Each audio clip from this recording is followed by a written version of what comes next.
कोई ये दावे के साथ नहीं कह सकता कि मेरी दुआ कबूल होगी, लेकिन जब सब लोग दुआ करेंगे तो यकीनी है कि रब तबारक व तआला उस मजमे में से किसी न किसी इंसान के सदके में तमाम लोगों के दुआओं को कबूल करेगा। जरूरी हमारे लिए ये है कि ऐसे महफिलों में बैठे और जहां कहीं भी शादी की महफिल सजाई जाए उसमें जाकर के दुआ करें, जहां कहीं भी सारे सवाब की नियत से महफिल सजाई जाए उस महफिल में जाकर के दुआ करें। आपके एक दुआ से आप जो दुआ करेंगे तो ऐसा ना समझे कि जिसके लिए हम दुआ करेंगे उस इंसान के हक में ही बेहतर फैसला होगा, नहीं। आप जिसके लिए दुआ करेंगे उससे पहले वो चीज आपके झोली में रब तबारक व तआला डाल।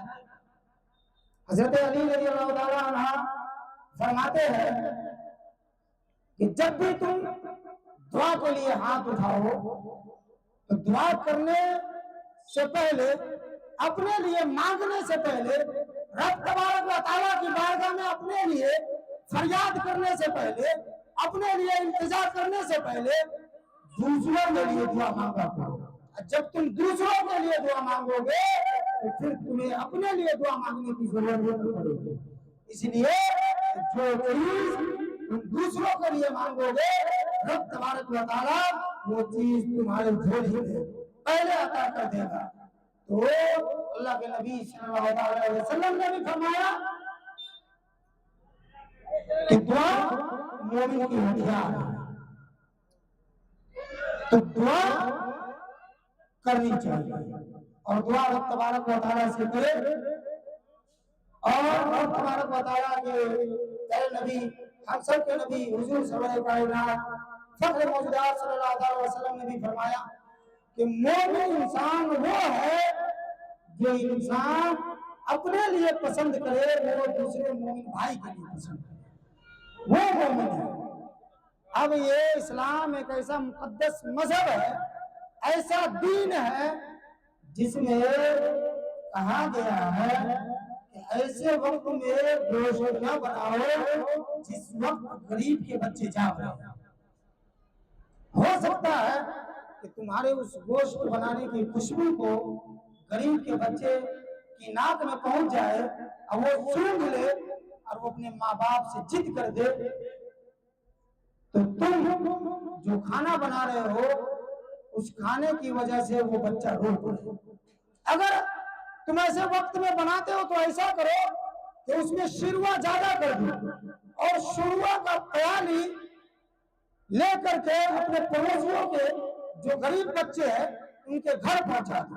ये इस्लाम है। इस्लाम में बताया गया है कि अगर तुम खा करके सो जाते हो, तुम्हारा पड़ोसी भूखा है तो तुम्हारे लिए वो खाना हराम है। ये इस्लाम है। तो लोगों ने तो गलत रवैया अपना लिया इस्लाम को बदनाम करने की, लेकिन इस्लाम ऐसा नहीं है। आप इस्लाम को जब पढ़ेंगे तो आपको पता चलेगा इस्लाम में ही कहा गया है कि जब तुम फल खाओ तो फल का छिलका बाहर ना फेंको। हो सकता है किसी गरीब बच्चे की उस पर नजर पड़ जाए और वो बच्चा अपने माँ बाप से जिद कर बैठे। तो इस्लाम में यह भी मना किया गया है जब तुम फल को खाते हो तो अंदर खाओ, बाहर ना खाओ। बेवा के सामने अपनी बीवी से प्यार ना करो, गरीब के सामने अपनी दौलत की नुमाइश ना करो। ये इस्लाम है। यतीम के सामने अपने बच्चे से प्यार ना करो। ये इस्लाम है। अल्लाह के नबी सल्लल्लाहु अलैहि वसल्लम के बारगाह में एक सहाबी आए और आने के बाद ये कहते हैं कि या रसूलुल्लाह अलैहिस्सलाम, मेरा बेटा 3 दिन से लापता है, मेरा बेटा 3 दिन से गायब है, नहीं मिल रहा है। हुजूर आप दुआ कर देंगे मेरा बेटा मिल जाएगा। वो सहाबी का अकीदा है, हुजूर आप अगर दुआ कर देंगे मेरा बेटा जो खोया हुआ है वो मिल जाएगा। अल्लाह के नबी सल्लल्लाहु अलैहि वसल्लम जैसे दुआ के लिए हाथ उठाने ही वाले थे कि एक सहाबी रसूल आए और आने के बाद कहते हैं कि या रसूलल्लाह सल्लल्लाहु अलैहि वसल्लम मैंने इसके बच्चे को फला बाग में बच्चों के साथ खेलते देखा, मैंने इसके बेटे को फला लड़कों के साथ खेलते देखा। जैसे ही इतना सुनना था, 3 दिन का बिछड़ा हुआ बच्चा मिल गया है, बाप दौड़ लगाने लगा, जाने लगा अपने बच्चे को बुलाने के लिए। अल्लाह के नबी सल्लल्लाहु अलैहि वसल्लम फरमाते हैं कि शख्स, ऐ मेरे सहाबी रुक जाओ, पलटो और सुनो, तुम जब उस बाग में जाना, अपने बच्चे को देखना, अपने बच्चे को पुकारना, तो अपने बच्चे को बेटा कहकर आवाज ना देना। फरमाया सहाबी रसूल अर्ज करते, या रसूलुल्लाह अलैहिस्सलातु वस्सलाम, वो मेरा बेटा है, भला मैं बेटा कह के पुकारूं तो हर्ज क्या है? मैं अपने बेटा को बेटा भी कहकर ना पुकारूं? फरमाते हैं नबी करीम सल्लल्लाहु अलैहि वसल्लम, मेरे साहबी सुनो, 3 दिन से तुम्हारा बच्चा लापता है, 3 दिन से तुम्हारा बच्चा गुम हो चुका था और तुम अपने बच्चे की तलाश में थे। जब तुम अपने बच्चे को बुलाने जाओगे और अपने बच्चे को देख करके बेटा कहोगे, उस वक्त तुम्हारे लहजे में शहद की मिठास होगी और तुम्हारा लहजा मीठापन होगा। तुम जब बेटे को आवाज लगाओगे, तुम मीठी आवाज के साथ आवाज लगाओगे। हो सकता है कि तुम्हारे बच्चों के साथ किसी यतीम का बच्चा खेल रहा हो।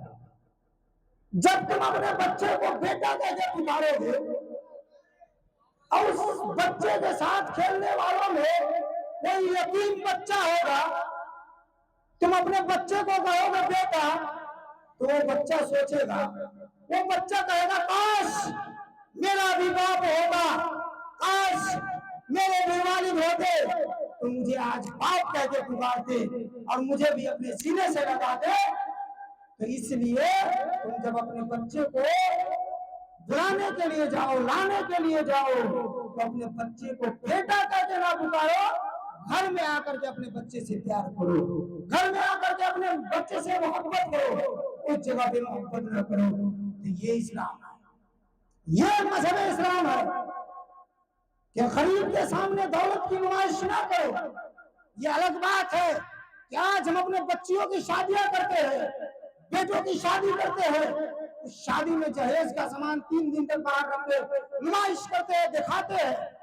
हो सकता है किसी गरीब का बच्ची आती हो देखने के लिए, और वो गरीब की बच्ची रो करके जाती हो और दिल उसका कलेजा फटता हो, घर के अंदर जा करके ये कहती है काश मेरे बाप के पास भी पैसा होगा, आज मेरे बाप के पास भी दौलत होती, आज मेरा बाप मेरी भी शादी कर देता, मेरे भी हाथ लाल हो जाते और मेरे भी जहेज का सामान इकट्ठा करके मुझे भी किसी लड़के के हवाले कर दे। तो ये इस्लाम है। आपने गलत समझा कि इस्लाम क्या है। इस्लाम ये है कि अपने दौलत की नुमाइश ना करें। न जाने आज जो हमारे दरमियान में जहेज जैसी लानत बरस रही है, इस जहेज की वजह से कितने गरीब बच्चियां पंखों से लटक गई, न जाने कितने गरीब बाप ट्रेनों में जाकर के कट चुके हैं। तो ये हमारे अंदर की कमी की वजह से तो जरूरी है कि अगर हम मुआशरे में, हम अपने समाज में मानने और जानने वाले आदमी हैं, मोतबर समाज में अच्छे ओहदे पर फाइज हैं, तो ये सिस्टम करे और अपने अंदर ये आपस में तमाम बस्ती के लोग मिल करके ये मशवरा करे कि जो बच्ची की शादी में जहेज दिया जाएगा, जिस बच्चे की शादी में जहेज लिया जाएगा, उसके यहाँ कोई इंसान खाना न खाएगा, इमाम साहब उसके यहाँ निकाह न पढ़ाएगा। लेकिन ये पहले समाज को करने की जरूरत है। बहुत सारे ऐसे शहर है जहाँ पे ये सिस्टम अभी लागू हो चुका है, हमने अपनी आंखों से देखा है। हम उस बस्ती में गए तो हर चीज करने से होता है, चुप रहने से कुछ नहीं हो सकता। आप पहल करेंगे तो आपको इसका अजर अल्लाह तबारक व तआला दे। थोड़ी सी मेहनत, मुशक्कत, परेशानी आपको झेलनी पड़ेगी, उठानी होगी, तब जाकर के आपके मुआशरे में, समाज में सुधार पैदा हो सकता है। नहीं तो आप जिस तरीके से कर रहे हैं, आपकी वजह से आप जहेज देते हैं। अगर आप नहीं मानते हैं, बिल्कुल आप अपने तरीके से दे दीजिए, लेकिन नुमाइश करके ना दीजिए। आप अपने घर के अंदर उन चीजों को छुपा करके दीजिए। आप जो देते हैं, जो लेते हैं, आप लेना चाहते हैं लीजिए, क्योंकि गुनाह आपको कमाना है, मुझे नहीं। मेरा ये काम था समझाना यारो, इसके आगे मानो या मत मानो। तो अल्लाह तबारक व तआला ने जो इल्म दिया है, अल्हम्दुलिल्लाह, अभी मैं मौलवी जमात में पढ़ाई करता हूँ। ऐसा नहीं है कि मैं जाहिल हूं, लोगों को लगता है, वो लगने दीजिए। तो इसलिए ये बोलने की सलाहियत कहीं और से नहीं मिलती, किताबों से मिलती है। और आपको अगर तजस्सुस हो इस बात में, आपको लगे कि अपने मन गलत चीजें बयान करता हो, तो आप आइए, आपको मैं दिखाऊंगा इंशाअल्लाह तबारक व तआला। क्योंकि शरीयत अल्लाह के नबी सल्लल्लाहु अलैहि वसल्लम के घर से चला है, और अल्लाह के नबी सल्लल्लाहु अलैहि वसल्लम के शरीयत पर चलने की कोशिश कीजिए। मैं कल से देख करके इस शादी को बहुत खुश हुआ कि बहुत अच्छा इंतजाम किया गया इस शादी के अंदर। न ज्यादा आवाज के साथ डीजे बजाया गया, न भोजपुरी गाना बजाया गया, न नाच ड्रामे हुए, न नुमाइश किया गया। ऐसी शादी होनी चाहिए, मोहल्ले के अंदर इससे सबक हासिल करनी चाहिए। तो इसलिए जरूरी है कि आप इन बातों पे अमल कीजिए, और अपने घरों से भोजपुरी गाना जो आप बजाते हैं, तो आपकी माँ बहन भी सुनती है, आपकी बेटियां भी सुनती है, दूसरे भी सुनते हैं। आप अभी कभी कैसे कैसे गंदे अल्फाज बोले जाते हैं, आप इससे आपको बताने की जरूरत भी नहीं है।